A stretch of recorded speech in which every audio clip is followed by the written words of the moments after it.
Balay sa maestra nasunog, kini ang balita nga atong gitutukan.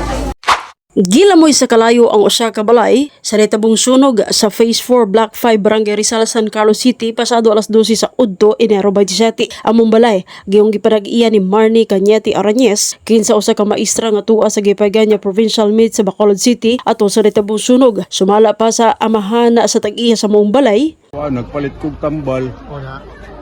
Kay gadaga namang bumbero diri. Sunod na po ko.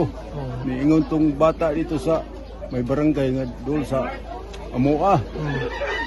Nga, nag-abot ako diri kay nakamagong bata mo nasunog. Na akong bata to man sa provincial. Provincial meet? Oh. Teacher din. Coach man siya sa basketball.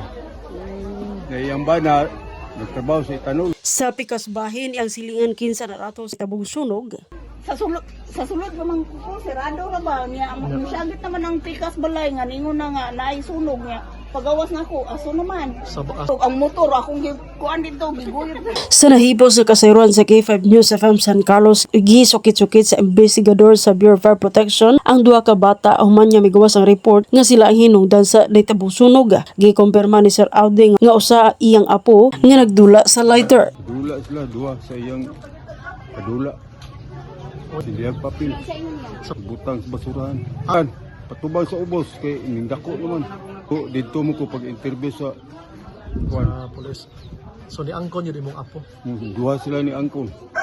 Pinsa jud kuno nagagamit nagauyat anang lighter. Wala ra na ingon. Wala raw sila maingon nga sila. Nasabot to sila. Hinuon dali nga natabang og tungod sa konkreto ang balay wala kayo matamaan sa pagkasunog. Kini si K5 Jezabel Barbicho para sa Kampiyon nga Balita, Serbisyo Publiko o Kalingawan sa Negros. K5 News FM.